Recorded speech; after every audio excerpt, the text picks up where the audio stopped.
Bienvenidos a la sala N. En esta oportunidad vamos a hacer un breve recorrido por la propuesta estética de Nietzsche y para eso nos vamos a basar principalmente en su libro El nacimiento de la tragedia. En este, él se proponía rastrear el nacimiento de la tragedia en la Grecia antigua, pero acabó describiendo también una fascinante dinámica que da cuenta no solamente de las maravillas de la cultura griega antigua, sino también de cuestiones como el arte, la naturaleza del arte y su papel en la vida humana. Él intentará convencernos de que la creación artística yace en la parte más profunda de nuestro ser. Comencemos. El desarrollo continuo del arte está ligado a la dualidad de lo apolíneo y lo dionisíaco. Nietzsche nos habla de la Grecia antigua para contarnos que, culturalmente, estaba dominada por el aspecto apolíneo, llamado así por el dios Apolo. Y lo vemos en su arquitectura, en sus estatuas, en las columnas dóricas, etc. Pero también había un lado dionisíaco, por el dios Dionisio, que se encontraba más bien en las tribus bárbaras en las islas del mar Egeo, que se caracterizaban por celebraciones frenéticas, en las que reinaba una total promiscuidad sexual. Dice Nietzsche que pronto los impulsos dionisíacos empezaron a manifestarse en Grecia, y dado que la cultura apolínea no logró derrocar completamente y deshacerse de la dionisíaca, con el tiempo ambas llegaron a coexistir en paz. Con esto nos está presentando dos principios o energías que describen la naturaleza tanto del mundo natural como del humano. Lo dionisíaco sería básicamente la realidad que desborda y aterra, la que nos hace recordar que hoy estamos y mañana no. Es el miedo a la muerte, pero también es liberador, no es completamente negativo. Es embriaguez, dice Nietzsche, es salirse del yo y conectarse con la naturaleza, y también con el otro que está viviendo la misma experiencia que yo. Sin embargo, por otra parte, tenemos lo apolíneo. Esto sería el orden, un orden que aleja al dolor, que lo filtra, que lo cubre con una realidad que es más amigable, que nos permite sobrevivir, como si nos aferráramos a un sueño placentero del que no quisiéramos despertar. Ahora sí, con esto en mente, vamos a la primera presentación. En este caso, vamos a hacer algo poco convencional, y no vamos a ver el producto terminado, sino que lo que vamos a ver es un ensayo. Nos vamos a introducirnos en un ensayo de una danza original del folclore argentino que se llama Guaira Muyoj, del profesor, compositor y recopilador santiagueño, el profesor Gómez Basualdo. El término guaira significa viento y el término Muyoj, circular. Es decir, que juntos van a formar la palabra remolino, que es justamente la figura que van a ver que los bailarines imitan al ejecutar esta danza una y otra vez. Pero para introducirlos un poco en el tema, la leyenda santiagueña cuenta que su pai, el genio del mal, puede aparecerse en diferentes formas, y una de las que lo hace es un remolino de viento llamado Guaira Muyoj, que es justamente originado por el choque de corrientes de aire frío y caliente que provienen del monte. Y mientras observan el ensayo, traten de distinguir las diferentes luchas que se manifiestan no solo en la coreografía, sino también en la mente y en el cuerpo de las bailarinas. Veámoslo.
estarán preguntando por qué les traje un ensayo y no la presentación final. Bueno, hay un porqué. Y es que tanto a Nietzsche como a nosotros en este momento nos interesa saber cómo es que estos dos principios, estas dos fuerzas, se manifiestan y son capaces de producir una creación artística. En este caso en particular, la fuerza dionisíaca la podríamos encontrar en la liberación que produce el baile, en el frenesí de los giros, en la locura que ocurre por momentos en los que uno gira y gira y gira, ¿no? En esa energía derrochada, podríamos decir, vamos a encontrar lo dionisíaco. Y lo apolíneo, por el contrario, lo vamos a encontrar en la arquitectura de la música, en el control que los bailarines tienen que ejercer sobre su fuerza, sobre su propio cuerpo, sobre el espacio, sobre los objetos que encontramos, por ejemplo el bombo que está en el centro, pero también con el compañero. Uno tiene que respetar su espacio para no chocar con el otro y a la vez reconocer el propio espacio que cada uno tiene para no pasarse y terminar cayendo del escenario, ¿no? Y justamente esta lucha se ve mucho más en un ensayo y no tal vez en un producto final. Cuando un artista llega preparado el día de la presentación, generalmente ya tiene esta lucha bastante controlada, se podría decir, y ya no es tan fácil percibirlo. Sin embargo, en la desprolijidad de un ensayo, ustedes pueden ver que uno batalla entre concentrarse, entre sentir la energía y a su vez recordar la coreografía, controlar su propio cuerpo y hacerlo lo más prolijo posible. Pero ¿dónde surge esa lucha? ¿Por qué nos sentimos inclinados a controlar siempre a Dionisio con Apolo? Nietzsche nos pide que prestemos atención a lo que la antigua sabiduría de los mismos griegos decía sobre la naturaleza de la vida. Cuenta una leyenda que relata una conversación entre el rey Midias y el sabio Sileno, que era compañero de Dionisio, en la que el rey le pregunta qué considera que es mejor y preferible para los hombres. A lo que Sileno responde con mucho desprecio: hijos del azar y de la fatiga, ¿por qué me fuerzas a decirte lo que para ti sería muy ventajoso no oír? Lo mejor de todo es totalmente inalcanzable para ti. No haber nacido, no ser nada, y lo mejor en segundo lugar para ti es morir pronto. Sin duda, esa vieja sabiduría es bastante pesimista. Y es interesante que Nietzsche nos advierte de una relación que hay entre ese pesimismo y la exuberancia de los dioses olímpicos, cuya vida es más parecida a una telenovela. Pero para que exista justamente esa exuberancia del Olimpo en nuestra vida, hace falta lo primero, el pesimismo. El pesimismo, entonces, podríamos decir, de la realidad, del sinsentido de la vida, es lo que hace que busquemos la ensoñación de Apolo. Sin embargo, no es cuestión de irse a los extremos. Una sociedad puramente apolínea llegaría a ser una sociedad de autómatas como hormigas, pero si damos por completo riendas sueltas a lo dionisíaco, podríamos perdernos en el instinto animal y eso también sería muy perjudicial para la sociedad, que se desintegraría si nadie trabaja, si nadie cumple las leyes, ¿verdad? Entonces necesitamos hallar un equilibrio y a eso justamente es lo que Nietzsche quiere decirnos. Teniendo en cuenta esto, veamos ahora un extracto de la película El fantasma de la ópera, del 2004, el cual pertenece a la última adaptación cinematográfica de la novela de Gaston Leroux. La banda sonora que vamos a escuchar está compuesta por Andrew Lloyd Webber e interpretada por los actores protagonistas. Este es un trabajo conformado por 25 piezas musicales. En esta versión, el énfasis está puesto completamente en la música, que va a trascender la ópera y a conformar la sustancia de los diálogos entre los personajes. El fantasma, Eric, es un personaje trágico, atormentado por su infancia llena de desprecios, maltratos e incluso torturas, que va a generar en nosotros compasión, a pesar de sus arrebatos criminales y violentos. Este fantasma no muere, a pesar de que en otras versiones sí, sino que va a vivir, pero misteriosamente oculto, siempre enamorado de Christine, pero resignado a perderla por el amor de ella hacia Raúl. En esta escena que vamos a ver, Christine es secuestrada por Eric y llevada a su guarida secreta bajo la casa de ópera, donde él la invita a quedarse para siempre allí con él a fin de dar riendas sueltas a su creatividad y crear maravillosa música juntos. Veamos la música de la noche.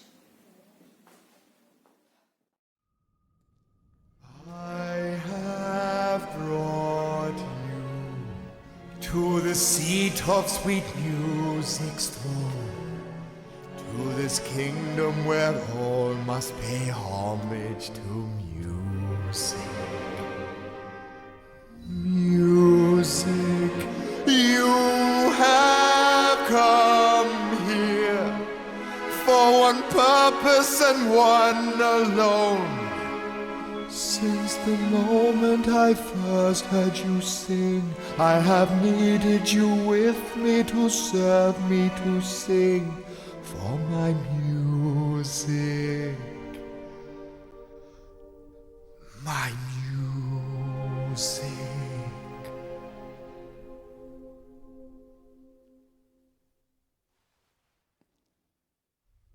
Nighttime sharpens, heightens each sensation.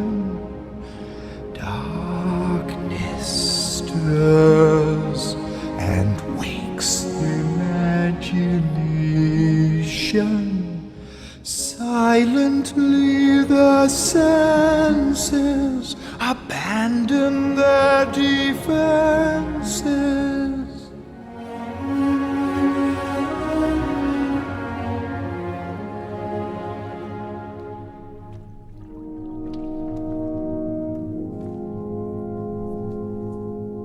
Slowly, gently, night unfurls its splendor. Grasp it, sense it, tremulous and tender. Turn your face away from the garish light of day. Turn your thoughts away from cold, unfeeling light, and listen to the music of the night. Close your eyes and surrender to your darkest dreams. Purge your thoughts of the life you knew before. Close your eyes, let your spirit start to soar.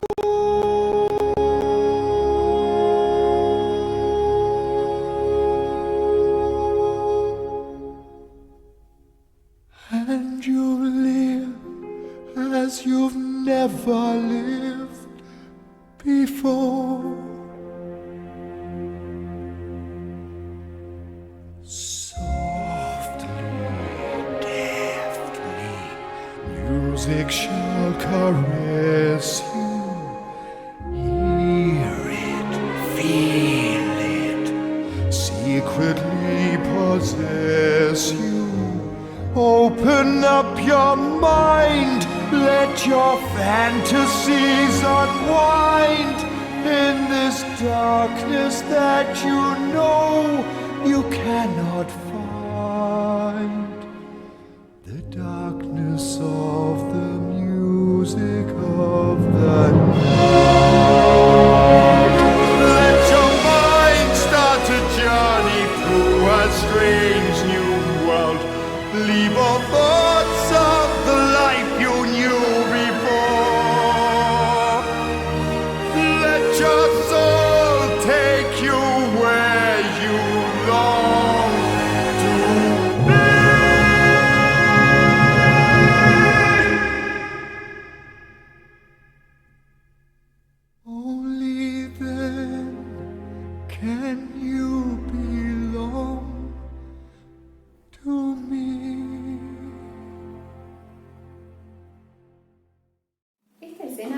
me recuerda a varios puntos del texto El nacimiento de la tragedia.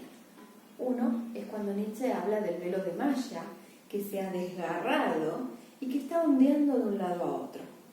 Es decir, que cuando este velo que nos limitaba la vista ahora se desgarra, podemos empezar a ver la realidad a través del hueco que se abre entre sus partes rotas. Y esto es justamente lo que está experimentando Christine, que en su ingenuidad ella siempre creyó que el fantasma de la ópera era en realidad un ángel de la música enviado por su padre muerto. Pero aquí la vemos fascinada, viendo a quien hasta entonces había sido una voz en su cabeza, ahora materializado, y se lo observa completamente entregada a lo que ella cree que es una visión, una fantasía, un sueño maravilloso.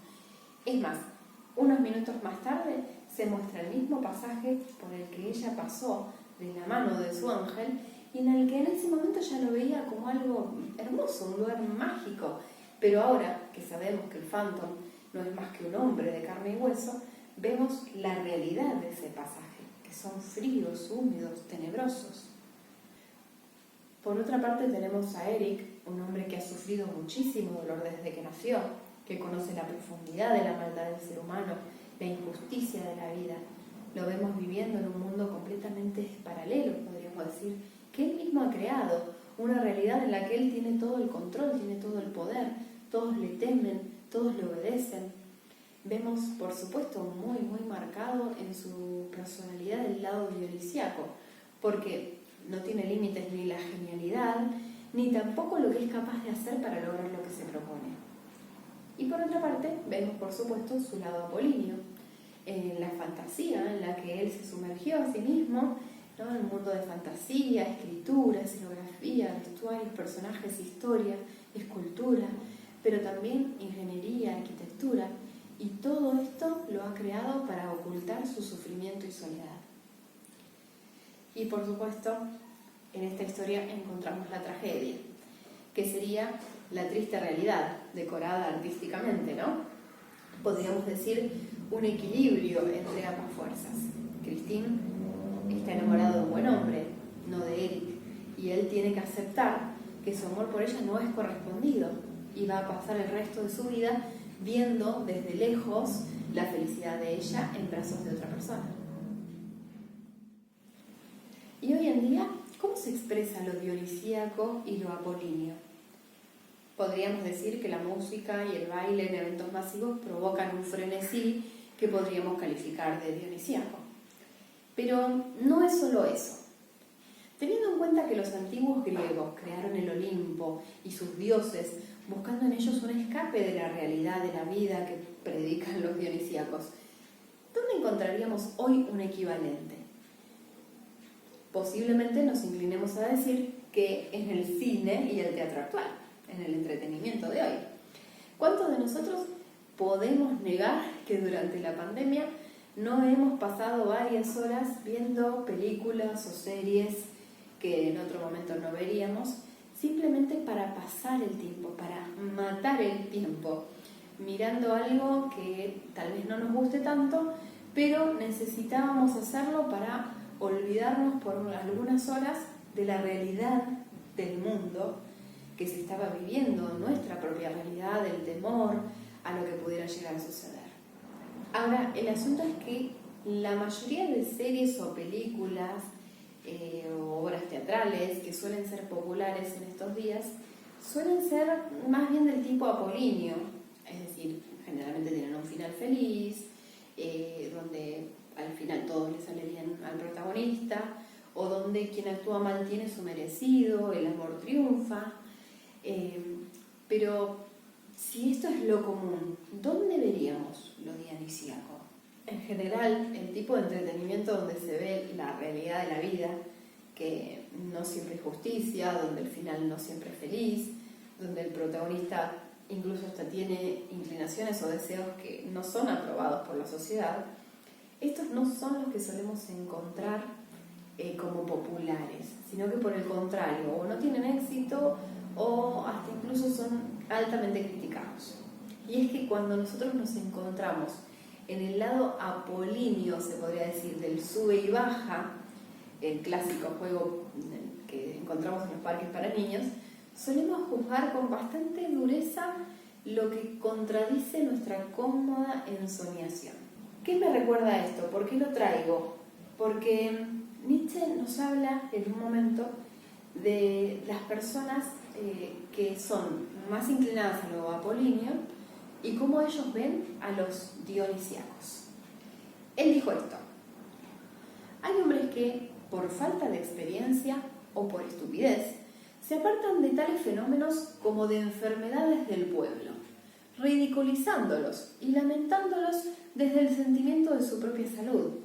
Los pobres no sospechan, desde luego, qué cadavérico y fantasmagórico es el aspecto que tiene precisamente esa salud suya cuando pasa junto a ellos en plena efervescencia la vida ardiente de los entusiastas dionisíacos.